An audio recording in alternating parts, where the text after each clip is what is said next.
Nabi dan Rasul yang diutus ke tengah-tengah kita memberikan keteladanan yang sempurna, sehingga siapapun yang ingin mendapatkan rahmat Allah tinggal meneladani beliau. Ya, beliau hadir ke dunia ini menjadi sebab Allah memberikan berbagai macam karunia dan rahmat kepada kita. Apa itu? Rasulullah SAW mengatakan banyak sekali keutamaan yang Allah berikan kepada kita sebagai umat beliau. Yang pertama, pahala amal ibadah kita dilipat gandakan 10 kali lipat, apapun yang kita lakukan. Hatta membaca Quran, satu huruf satu kebaikan, dan satu kebaikan ini dibalas 10 kali lipat, kata Allah. Wala aqulu alif lam mim harfun walakin alif harfun wa lamun harfun wa mimun harfun. Kemudian yang kedua, Rasulullah SAW menyebutkan bahwa umat beliau ini tidak akan pernah disiksa di akhirat. Jadi kabar gembira juga buat kita. Ya, ummati hadhihi ummatun marhumatun. Umatku ini adalah umat yang Allah rahmati. Laisa laha iqabun fil akhirah. Umatku tidak akan pernah disiksa di akhirat. Walakinna iqabuha ujilat fid dunya. Tapi siksaannya Allah segerakan di dunia. Ya, senang tidak, Bu, Pak? Di akhirat kita tidak disiksa? Senang, tapi disiksanya di dunia. Senang? Enggak juga. Para sahabat bertanya, "Kaifa yakunu dzalik ya Rasulullah?" Bagaimana siksaan itu akan Allah timpakan pada kami di dunia? Ada 3 cara Allah menyiksa, menghabiskan dosa kita, menyiksa hambanya di dunia untuk umat di akhir zaman, sehingga di akhirat tidak ada disiksa. Yang pertama, bil fitani, dengan fitnah, dengan huru hara. Jadi ketika banyak huru hara, fitnah melanda kita, menimpa kita dalam hidup kita di dunia saat ini, tapi tidak menggugurkan iman Islam kita, maka membuat kita makin dekat dengan Allah. Itu adalah cara Allah menggugurkan dosa-dosa kita. Kita difitnah orang lain, kita kehilangan pekerjaan, kita kehilangan nafkah, kehilangan apa yang kita miliki, bahkan orang-orang menjauhi kita gara-gara difitnah misalnya, atau juga kita diadu domba, ya, atau kita dizolimi oleh penguasa. Itu juga fitnah. Manakala kita sabar menghadapinya, maka dosa-dosa kita habis.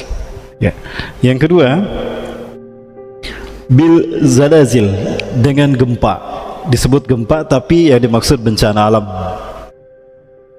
Jadi banyak memang bencana alam yang Allah timpakan pada umat akhir zaman ini. Tapi begitulah cara Allah menyegerakan kasih sayangnya kepada kita.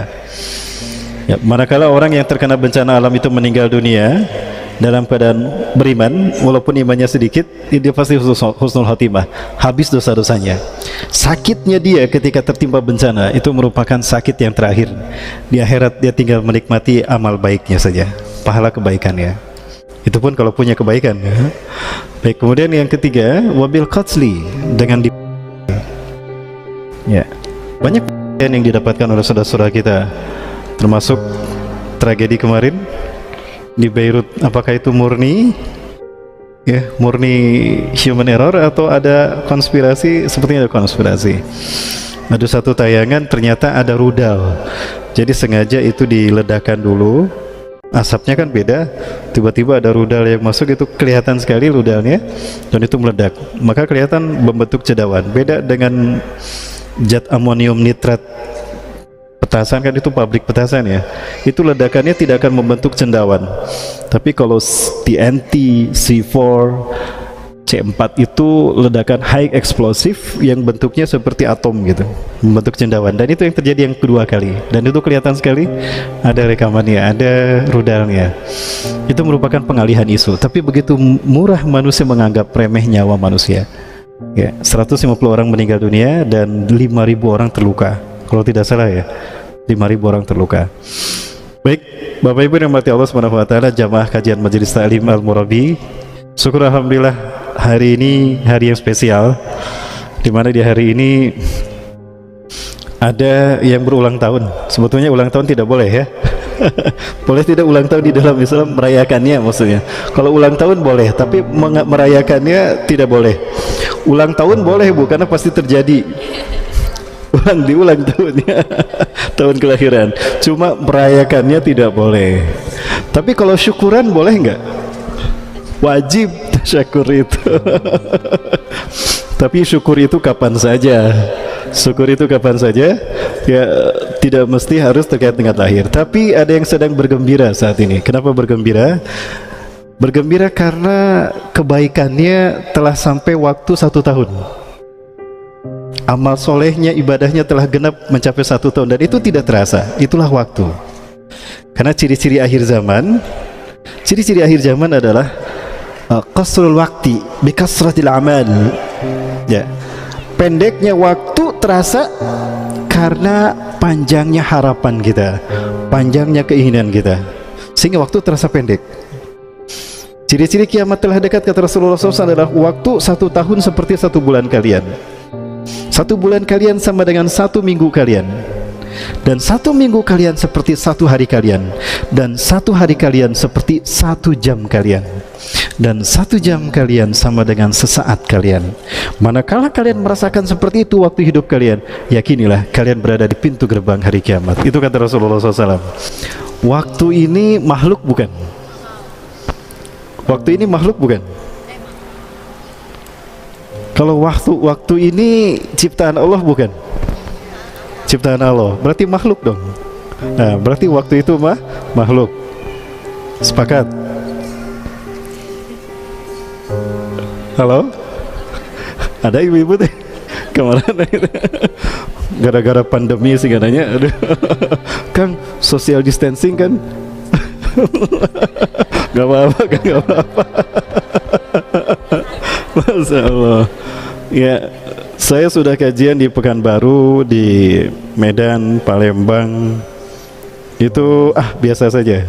Duduknya pun biasa dan aman, tidak ada apa-apa. Cuma pemberitaan yang dibikin heboh sehingga kita ditakut-takuti.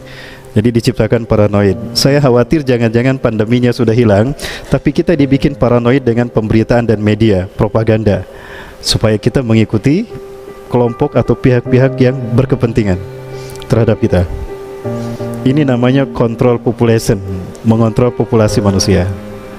Ya, kita di masjid, di rumah Allah, insya Allah Allah melindungi kita selama kita menjaga Allah Azza wa Jalla. Sebelum saya lanjut, ada satu nasihat yang sangat bagus dari Rasulullah SAW. Beliau sampaikan untuk Abdullah bin Abbas, tapi umumnya buat kita. Ya, supaya kita tawakal, tidak takut menghadapi apapun dalam kehidupan kita, terlebih pandemi COVID-19 dan pandemi yang lain. Di Nigeria sudah ada pandemi yang lain dan itu lebih berbahaya dari COVID-19. Terakhir saya dengar 3 minggu yang lalu korbannya sudah 250 orang. Sekali terjangkit usianya hanya 48 jam, 2 hari setelah itu meninggal. Itu lebih berbahaya dari COVID-19. Nah, akan ada lagi virus-virus yang mereka ciptakan yang lebih berbahaya. Tapi kita tidak boleh takut, karena kita punya Allah. Allah sedang menguji tauhid rububiyah kita. Allah sedang menguji ketawakalan kita kepadanya. Yakinkah kita bahwa Allah Maha Hidup? Ketika kita takut kepada selain Allah, berarti kita telah syirik kan? Kita telah musyrik. Betul tidak, Ibu? Nanti sedikit saya singgung tentang COVID-19, boleh? Ya, pertanyaan saya antara wabah dan konspirasi. Biasa usaha akhir zaman maka dinyawanya ceramah nanti. Baik. Suatu hari Rasulullah SAW memberikan nasihat kepada Abdullah bin Abbas radhiyallahu anhu. Ya gulam, inni u'allimuka kalimatin. Wahai pemudaku, aku akan memberikan nasihat kepadamu beberapa kalimat. Camkan dan perhatikanlah. Yang pertama, ihfazillah yahfazka.